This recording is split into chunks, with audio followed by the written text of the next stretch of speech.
Anne Frank, The Diary of a Young Girl. Saturday, 27th February, 1943. Dear Kitty, Pim is expecting the invasion any day. Churchill has had pneumonia, but is improving slowly. The freedom-loving Gandhi of India is holding his umpteenth fast. Mrs. Van Daan claims to be fatalistic, but who is the most scared when the guns go off? No one else but Petronella. Hank brought a copy of the bishop's letter to churchgoers for us to read. It was very fine and inspiring. Do not rest, people of the Netherlands. Everyone is fighting with his own weapons to free the country, the people, and their religion. Give help, be generous, and do not dismay, is what they cry from the pulpit, just like that. Will it help? It won't help the people of our religion. You'd never guess what has happened to us now.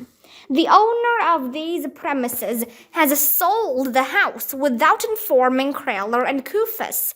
One morning, the new owner arrived with an architect to have a look at the house.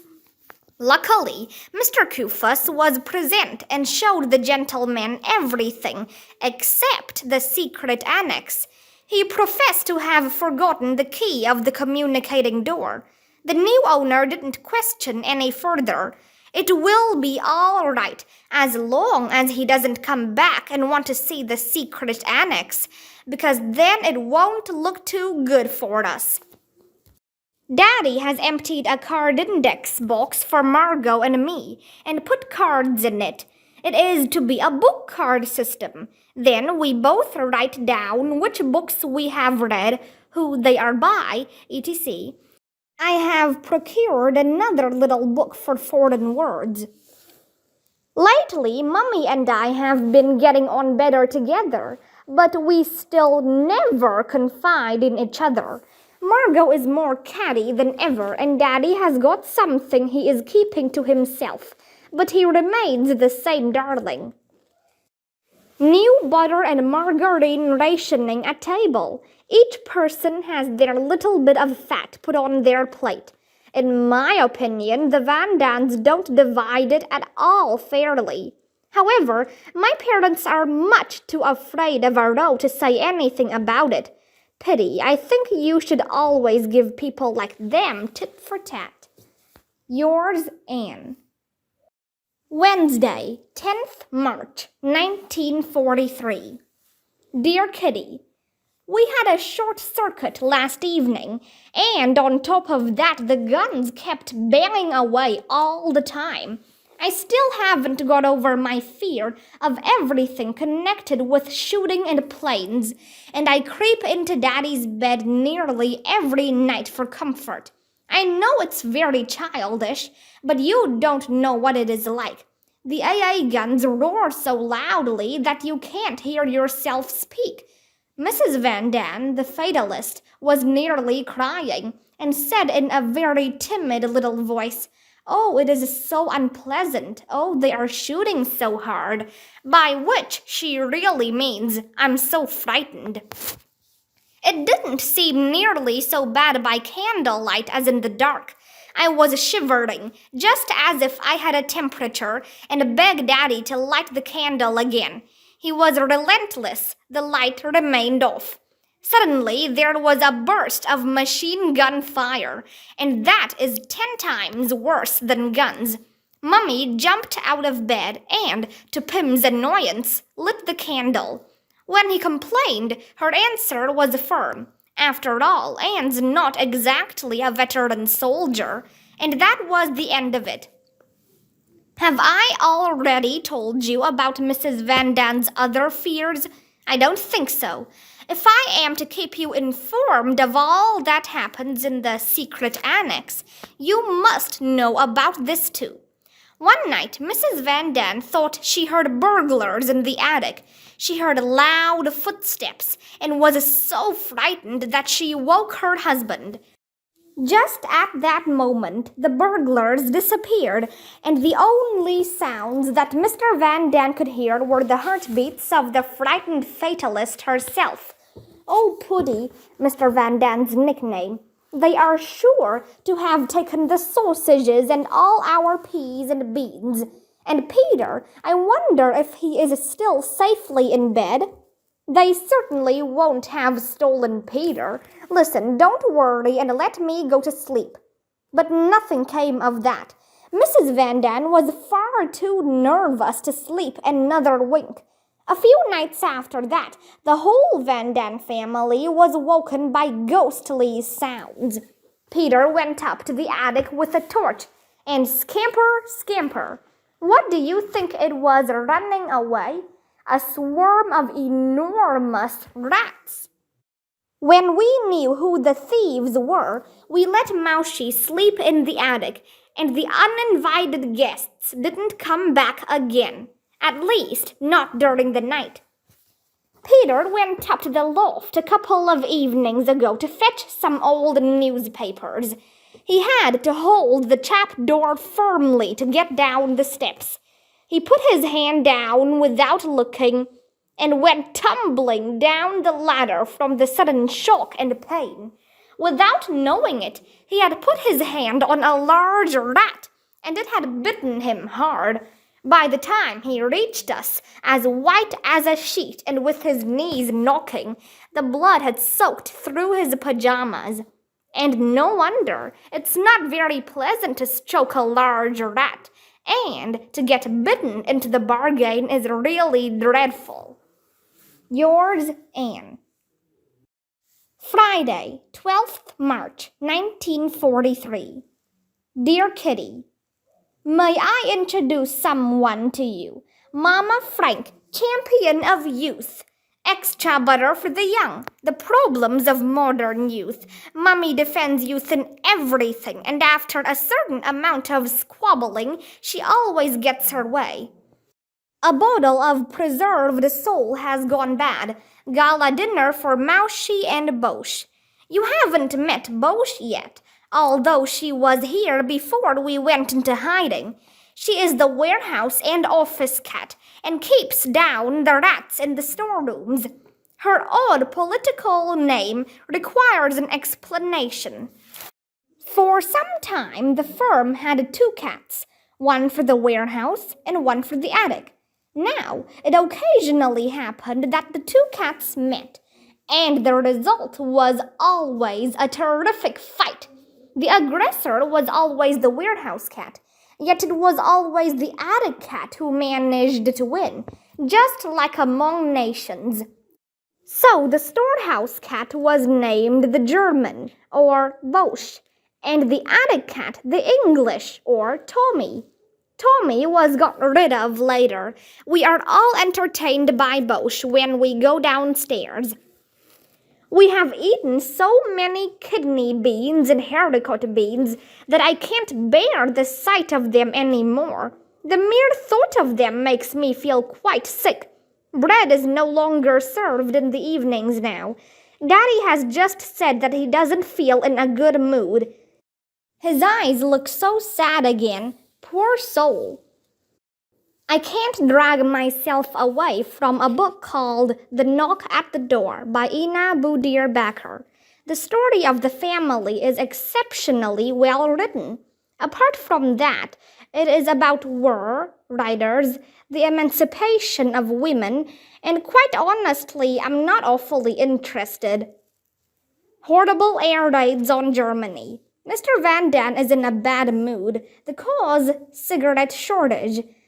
Discussions over the question of whether we should or should not use our canned vegetables ended in our favor. I can't get into a single pair of shoes anymore, except ski boots, which are not much use about the house. A pair of rush sandals costing 6.50 florins lasted me just 1 week, after which they were out of action. Perhaps Miep will scrounge something under the counter. I must cut Daddy's hair. Pim maintains that he will never have another barber after the war, as I do the job so well. If only I didn't snip his ear so often. Yours, Anne. Thursday, 18th March, 1943. Dear Kitty, Turkey is in the war. Great excitement. Waiting in suspense for the news. Yours, Anne. Friday, 19th March, 1943. Dear Kitty, an hour later joy was followed by disappointment. Turkey is not in the war yet. It was only a cabinet minister talking about them soon giving up their neutrality. A newspaper in the Dam, a square in front of the royal palace, was crying, Turkey on England's side. The newspapers were torn out of his hands. This is how the joyful news reached us too. 500 and 1,000 guilder notes have been declared no longer valid. It is a chap for black marketeers and such like, but even more for people who have got other kinds of black money, and for people in hiding. If you wish to hand in a 1,000 guilder note, you must be able to declare and prove exactly how you got it. They may still be used to pay taxes, but only until next week. Dussel has received an old-fashioned foot-operated dentist's drill. I expect he'll soon give me a thorough check-over. The Führer aller Germanen has been talking to wounded soldiers. Listening into it was pitiful. Question and answer went something like this. My name is Heinrich Schapel. Wounded where? Near Stalingrad. What kind of wound? 2 feet frozen off and a broken joint in the left arm. This is exactly what the frightful puppet show on the radio was like. The wounded seemed to be proud of their wounds, the more the better. One of them felt so moved at being able to shake hands with the Führer, that is, if he still had a hand, that he could hardly get the words out of his mouth. Yours, Anne. Thursday, 25th March, 1943. Dear Kitty, yesterday, Mummy, Daddy, Margot, and I were sitting pleasantly together when suddenly Peter came in and whispered something in Daddy's ear. I heard something about a barrel fallen over in the warehouse and someone fumbling about at the door. Margot had heard it too, but when Daddy and Peter went off immediately, she tried to calm me down a bit because I was naturally as white as a sheet and very jittery. The 3 of us waited in suspense. A minute or 2 later, Mrs. Van Daan came upstairs. She'd been listening to the wireless in the private office.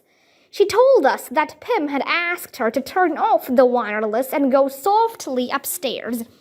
But you know what that's like. If you want to be extra quiet, then each step of the old stairs creaks twice as loudly. 5 minutes later, Pim and Peter appeared again, white to the roots of their hair, and told us their experiences. They had hidden themselves under the stairs and waited, with no result at first. But suddenly, yes, I must tell you, they heard 2 loud bumps, just as if 2 doors were banged here in the house. Pim was upstairs in one leap. Peter warned Dussel first, who finally landed upstairs with a lot of fuss and noise. Then we all went up and stockinged feet to the Van Daans on the next floor. Mr. Van Daan had a bad cold and had already gone to bed, so we all drew up closely around his bed and whispered our suspicions to him. Each time Mr. Van Daan coughed loudly, Mrs. Van Daan and I were so scared that we thought we were going to have a fit. That went on until one of us got the bright idea of giving him some codeine, which soothed the cough at once.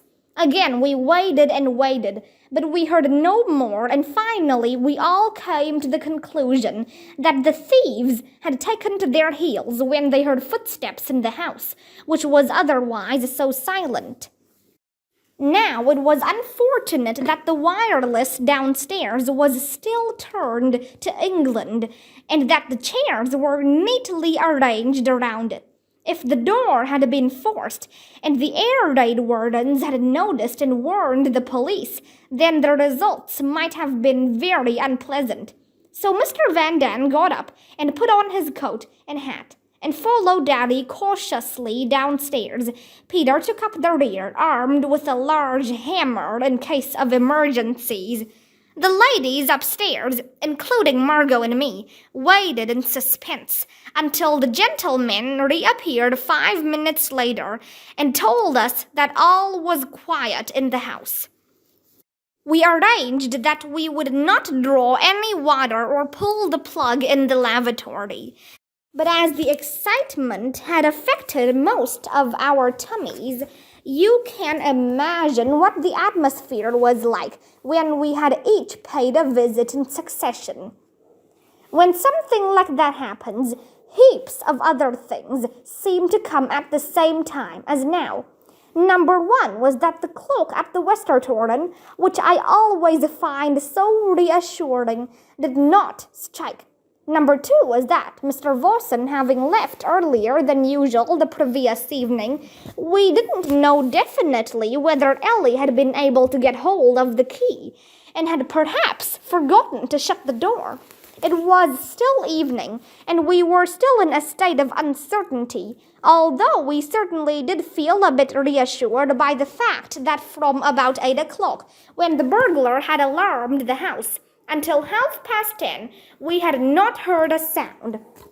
On further reflection, it also seemed very unlikely to us that a thief would have forced open a door so early in the evening, while there were still people about in the street. Moreover, one of us got the idea that it was possible that the caretaker of the warehouse next door was still at work since, in the excitement, and with the thin walls, one can easily make a mistake. And what's more, one's imagination can play a big part at such critical moments. So we all went to bed, but none of us could get to sleep. Daddy, as well as Mummy and Mr. Dussel, were awake, and without much exaggeration, I can say that I hardly slept a wink.